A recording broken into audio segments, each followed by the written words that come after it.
Yo, what's good, my people? It's your boy Big Chris, aka the Compton Animator, and I'm here to give you another WWE review. So tonight, we're reviewing WWE Royal Rumble for January 26, 2014.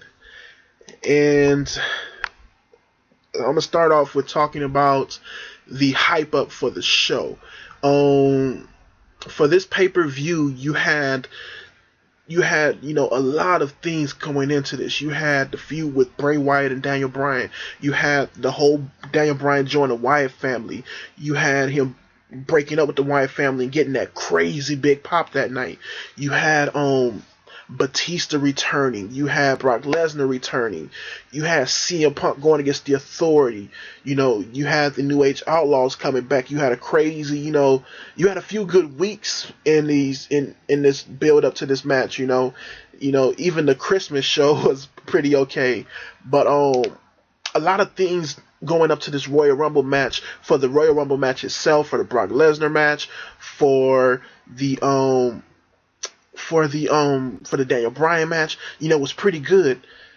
The only downside to this Rumble pay-per-view happened to be all the stuff dealing with the WWE Championship with John Cena and Randy Orton.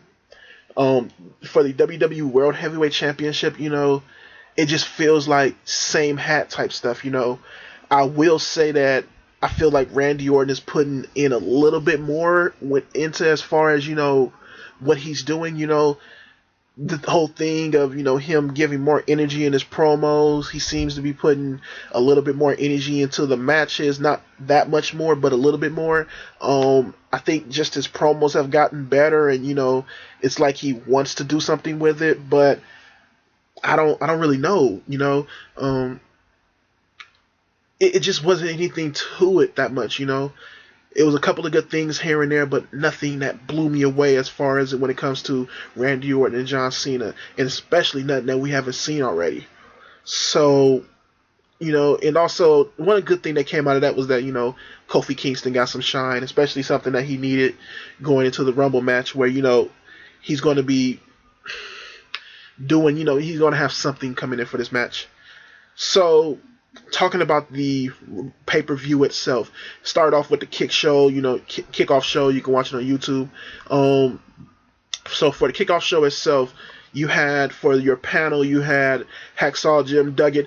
You had Shawn Michaels, Heartbreak Kid, baby. And you had Mr. Woo Man himself, Ric Flair, sitting. You had all three of them there with the Matthews guy, I forget his first name, Josh Matthews, and you had them basically talk about everything for the night, who they felt was, going to win the Rumble, who they felt was going to win each match and stuff like that. And I thought it was a pretty chill panel. All three of them guys brought a lot of energy to it. You could tell that they knew what was going on and that, they wanted to be there, and it's not like three guys at WWE just paying to say something. So I thought that was pretty cool.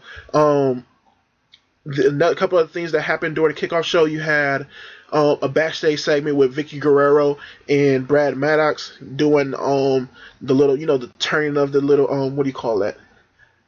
Like the little bingo ball thing where they take out the numbers and stuff to see who's going to figure out, to basically figure out who's going to, what each guy's number is going to be entering into the Royal Rumble. So, you had R-Truth, you had Kofi Kingston, I think it was Kofi was there. You had, what's his name? What's that dude's name? Damian Sandow. You had Great Khali and stuff. You had the Real Americans. And I thought it was a pretty funny segment. Great Khali laughed at Damian Sandow for whatever number he got. And, I thought it was just pretty cool of a segment that happened there. That leads into the match of the first match of the night, which is your kickoff match, which is the New Age Outlaws versus your reigning champions, the Rhodes Brothers, the Rhodes Dynasty, Cody Rhodes and Goldust. A pretty okay match here. You got a lot of energy from both sets of guys. Cody Rhodes most definitely put out a lot of energy here. So did Goldust, and I thought the New Age Outlaws did their thing. The match kind of ends off of a secret, kind of like a sneak tag in from Billy Gunn, while Cody Rhodes is basically beating up on Road Dogg. Billy Gunn tags himself in, ends up getting in the ring off of a distraction by Billy Gunn, and ends up doing a famous onto Cody Rhodes and getting the win. And we have a new tag team champions, the New Age Outlaws. For myself, like I said, the match was okay. I didn't expect the New Age Outlaws to win here. After sitting on it for a little bit, I'm kind of okay with it, especially if it's just like something that's just they want to take these guys and transfer these belts onto somebody else. I would have liked to have seen one of the other tag teams beat the Rhodes Brothers instead of having some guys come back and beat them. But, I can say that, it just wasn't that bad of a thing, It was just kind of like, I didn't really care either way. Now, as far as, just it being what it was, I'm okay with it. The match was fine and stuff like that. And I have no problems with belts changing on a pre-show, It's whatever to me, This is something that's going to get people to buy the pay-per-view, so it's cool with me. So yeah, hopefully they do something good with Cody Rhodes. They do something good with Goldust leading on to the pay-per-view. I'm fine with if it's them two facing off against each other, or even if it's them trying to get their belts back in a big match at the Rumble. I mean at the WrestleMania. So next you get the start of the pay-per-view. Our first match of the night ends up being Daniel Bryan versus Bray Wyatt, in a match basically trying to end this feud for now. Daniel Bryan got a lot of pop from the crowd as usual, and Bray Wyatt just looked menacing coming down the ring with both of the Wyatt members. And I was kind of at first thinking, what was the whole reason of what Daniel Bryan was saying if the Wyatt family is still there? So it was very interesting to see where they were going to go from this. But you get the start of the match. You get a lot of nice little spots at the beginning. Daniel Bryan kind of leading most of the match and stuff like that. But you still get Bray Wyatt doing some good stuff here and there. Daniel Bryan ends up getting thrown off the ring, and he jumps out of the ring onto Luke Harper, and Luke Harper, and then Eric Rowan tries to take him and throw him, but the referee sees it and basically tells both the other Wyatt members they have to go. So it's basically we get a clean match with Daniel Bryan and Bray Wyatt, and I have to say probably contender for one of the match of the years of this year. And this is years barely out of January. This was a phenomenal match. The crowd was into it, and everything about this match was great. You even got to see a little bit of blood here. Daniel Bryan and Bray Wyatt went out there and showed themselves. Number one, Bray Wyatt showed that he deserved his position. He showed that he can wrestle, and he showed that he can get in there, he can work. And that's been the whole thing with Bray Wyatt. You haven't really seen a lot of him in the ring and stuff like that. You haven't seen his full abilities, and I think tonight it not only showed that he can work, but he can work with a guy like Daniel Bryan, and he showed that, it's not just him working with Daniel Bryan that makes him good. Because I think everything that he did tonight wasn't off of what Daniel Bryan was doing or what Daniel Bryan was forcing him to do. It was all off of, Bray Wyatt's skills.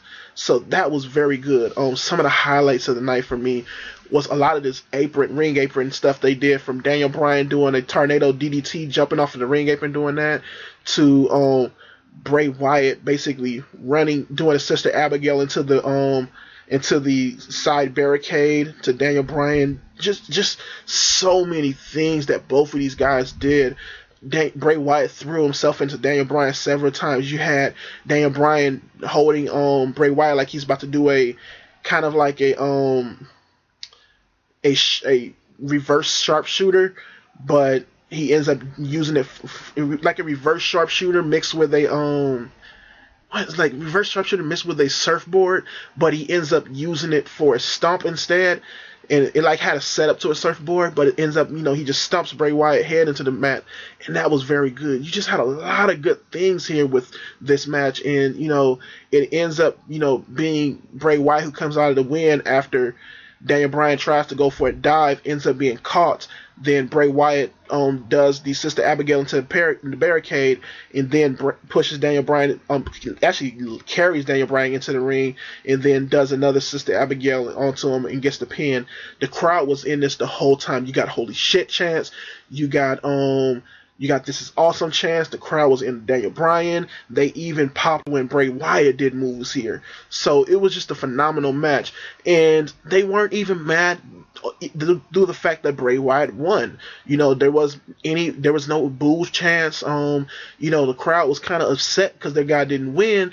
But we had such an awesome match, they couldn't do anything about it. So, they just had to sit there in the glow of what the awesomeness was of that. And I just love that. So next we got a backstage segment with Paul Heyman, and basically here Paul Heyman tells everybody that after he's done with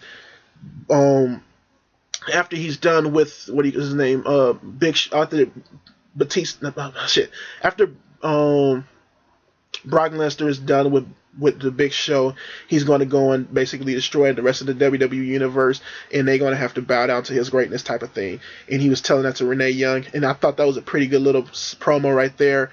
And I just liked everything that was going on from that. Then you lead into the match with Brock Lesnar versus the Big Show. Big Show comes out first, then Brock Lesnar comes out, and he has a chair in hand, and he just starts going off on the Big Show. He starts beating the shit out of Big Show with this chair. Even so, they couldn't even start the match yet. And finally, the ref kind of takes the chair from him. Paul Heyman even throws him another chair, and he starts beating him down more, and the ref ends up getting that out of his hands too, and they end up starting the match. And once the match gets started, Brock Lesnar tries to hit him with the chair, but ends up taking a knockout punch. Then you get them two fighting for a little bit, and then Brock Lesnar starts going again with just a general brawl from both of them. And Brock Lesnar ends up getting the F5 on Big Show, then the pin, and then once he gets the win, he just starts wailing on Big Show again with the chair. And I think Big Show was even cut up at this. His arm looked fucked up. He had welts on his back. So this was just a very, very brutal match here with the Big Show and Brock Lesnar. And I like it being this way. They didn't try to make it a regular match. It was more of just, Brock Lesnar is going to go in. He's going to destroy Big Show. He's not even going to do this fair. He's just going to go in. He's going to fuck this dude up as best as he can. And I really like this right here. It just showed the brutality of Brock Lesnar. And it showed that, he's not going to let a guy take any shit to him. So, after that, you get, Brock Lesnar won. He goes to the back. Big Show walks to the back himself. After that, let's see. After that, we get a backstage segment with The Shield, and The Shield here was very good. They basically talk about, Dean Ambrose talks about how all three of them are going to beat every single guy in the Rumble. Roman Reigns says the same thing, and then Seth Rollins says it too. Then Roman Reigns basically goes and said that he's feel like that this is his time, and he's on fire, he's on the roll right now. And Dean Ambrose, I think, asks him what's his number into the Royal Rumble, and they start going back and forth with that. Then the mediator of the group, Seth Rollins, comes in and says, you know what, the only number that matters is 3, and it's us 3 that's going to come in and dominate, and whoever gets the win after us 3 is whatever, but us 3 is going to dominate. Next, we get Randy Orton, who comes up with Renee and cutting the interview, and he basically talks about how he's going to beat John Cena, and after this John Cena has nothing for him, and Renee asks him about the lineup of guys that are waiting for him if John Cena got to go to the back of the line to fight him again after he wins. Then you got Batista, you got Brock Lesnar, you got Bray Wyatt. And I like Randy Orton here because he basically shits on Bray Wyatt, calls him a Duck Dynasty reject, and starts talking shit about him and saying, he's not scared of him and stuff. So, I like both of these promo segments right here, and I thought they did a pretty chill job of hyping up not only Randy Orton's match, but hyping up Bray Wyatt into the main event picture, and also hyping up the Shield into the Royal Rumble match itself. So next we get the WWE World Heavyweight Championship match. I'm not gonna talk a lot about this match because it still felt like the match that we already seen so many times between Randy Orton and John Cena.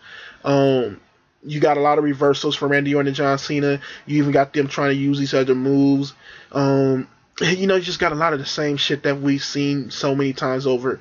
The crowd wasn't into it. They chanted everything else they could, from "this is awful" to the announcers' names to boring to just whatever else they could to not pay attention to this match. Towards the end of the match, you had Bray Wyatt come out after these two guys basically beat the shit out of each other with move after move, finisher after finisher. Bray Wyatt comes out and he attacks John Cena. And not he didn't attack John Cena, but he distracts John Cena. Randy Orton gets the RKO, and Orton gets the win. Then they go in and start attacking John Cena and hits him with the Sister Abigail. And I think, wait, did they? Yeah, he hits him with the Sister Abigail. Then he no. Okay, first the other members of the Wyatt family start beating up on Cena. Then Bray Wyatt comes in and does his thing, and then the crowd starts chanting yes and stuff like that. But Bray Wyatt ends up just sitting there and raises his arms out and does his thing, cheering on himself. And I like the end a lot. The match itself was whatever, I can care less about it. It was basically just a general John Cena Randy Orton match. It wasn't, anything too awesome, but it was an okay match. I wouldn't say it was a bad match. It was just okay. But the end I liked a lot, and I like that it may set up something with Bray Wyatt and John Cena, which is kind of the next evolution for Bray Wyatt after this point.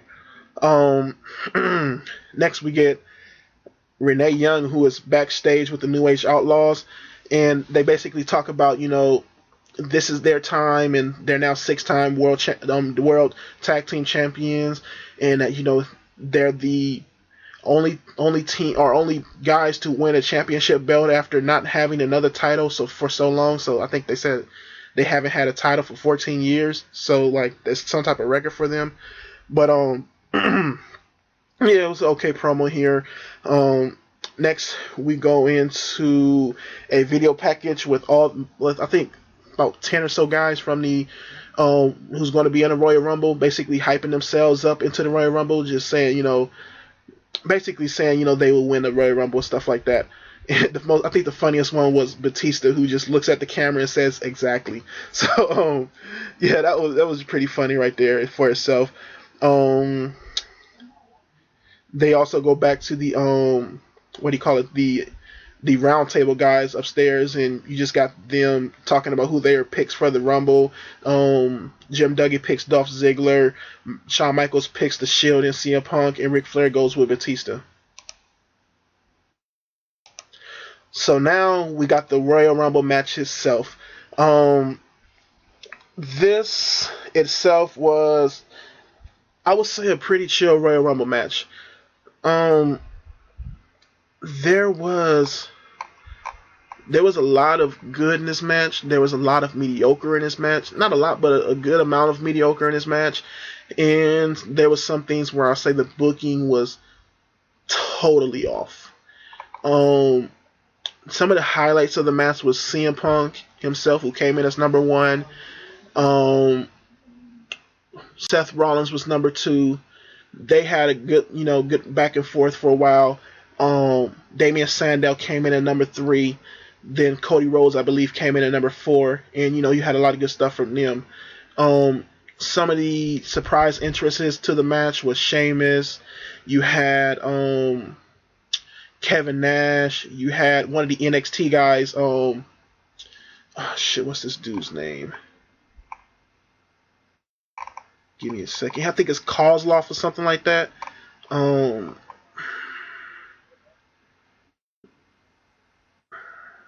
What's this guy's name?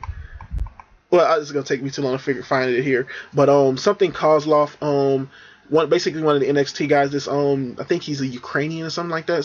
Somewhere in like Euro Asia or something like that. But yeah, you had Kevin Nash come out.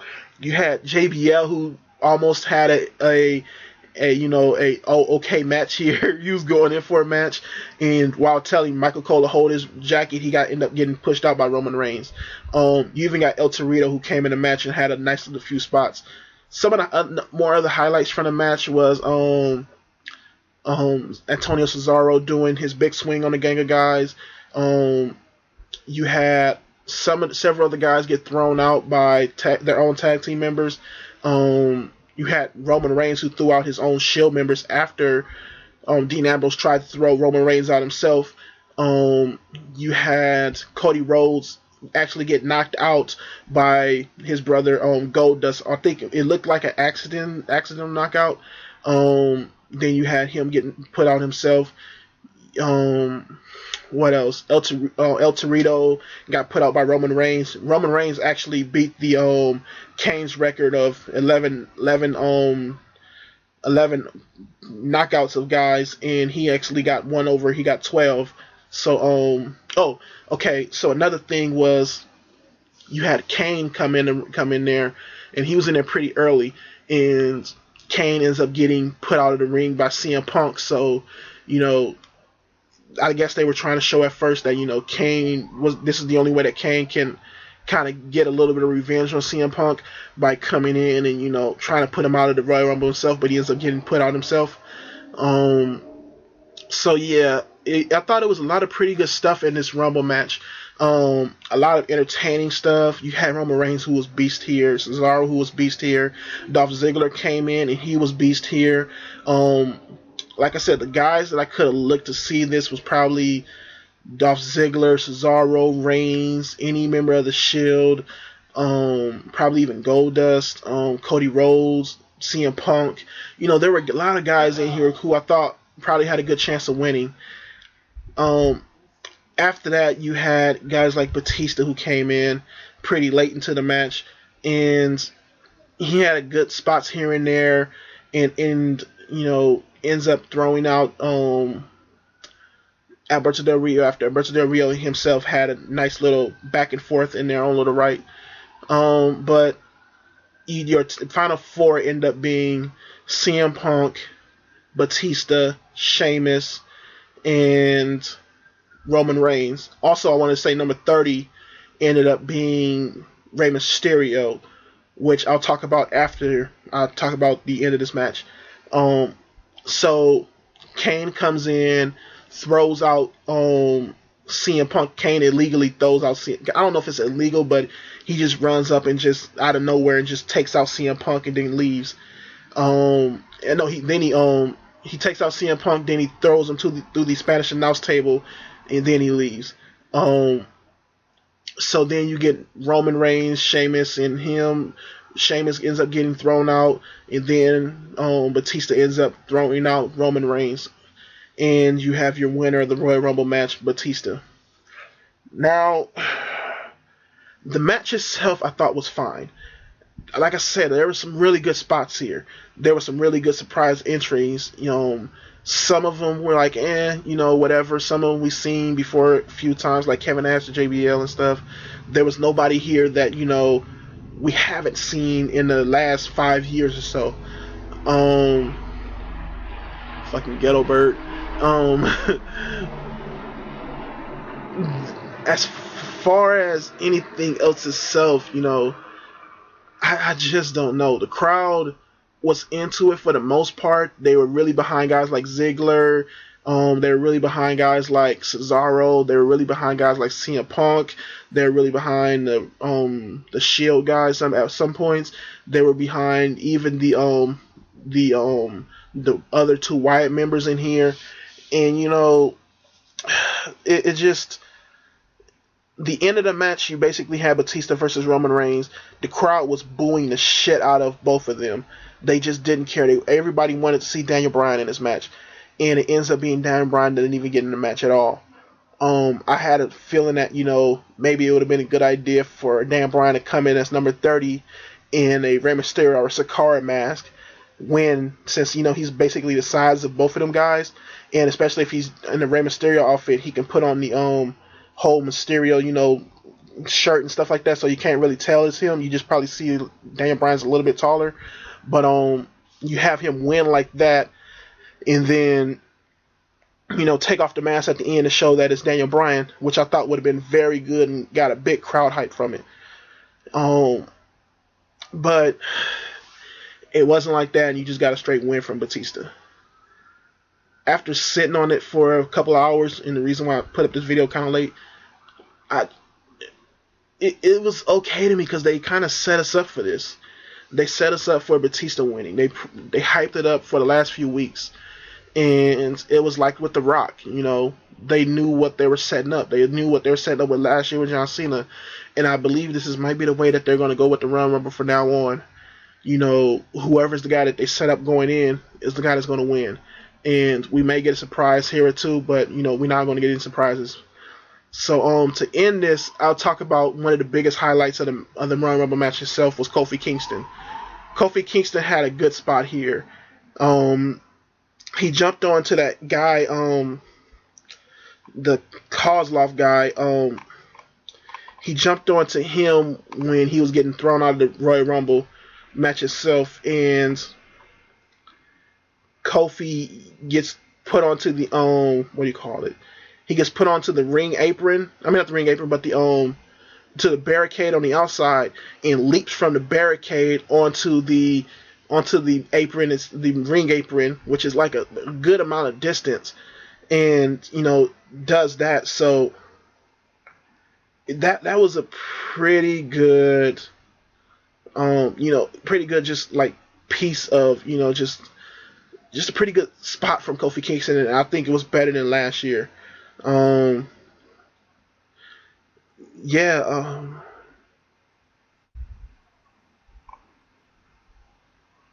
think the guy's name is Rusev, but yeah, what I was gonna say. And he also does some other thing where he hangs from the ropes with his shoe and stuff, like with his feet, and he hits Swagger with his shoe. But as far as the night itself, the whole thing, if I had to give it a grade, I would give it a B minus. Like I said, a lot of the show was pretty chill. The Daniel Bryan match, Bryan Wade Barrett match was good. I like what they did with Brock Lesnar. I mean, Daniel Bryan and Batista. Yeah, Daniel Bryan and Bray Wyatt match was good. I like what they did with Brock Lesnar versus Big Show. The Cena versus Orton match was okay. I like the end with Bray Wyatt at the end, and I thought the Rumble itself was okay. And the pre-show match was, it was whatever. And I would just say that, it was still a good pay-per-view, and if, we all knew that Daniel Bryan wasn't going to be in a match, Royal Rumble match, and if it was any other circumstances, it would have been a higher score, and I would say, yeah, this was a good match. And, the booking was good for it. And, Batista, if he was a bigger guy, and if he was, somebody we were more interested in, if Daniel Bryan didn't have this heat on him, and he didn't have this, this crowd love to him, then probably Batista would have been good here. But for the time that we have and everything that we have right now, it is just not Batista's time. And I have to take off a lot of points because, it's somebody else that they could have brought here. I think the crowd would have been hot for Ziggler, Punk. They would have been hot for Rhodes. Somebody else here that, is fresh and new to us. And Batista is just not that, Somebody else that can go into the Royal Rumble and be something for the fans. You can do a Batista and Brock Lesnar match. And like I'm thinking, I have no idea what they're going to do with Daniel Bryan at the WrestleMania because there's really nobody for him to face. I mean, you can say The Undertaker, but then where do you go with Brock Lesnar? He's got to probably face The Undertaker. So I just don't know where they're going to go here. And as far as I'm thinking, it's a good show. It's pretty like crazy booking here, and I don't know where they're going to go from here. So thank you for watching my review. I know this has been a long one. Like, subscribe, comment, and peace.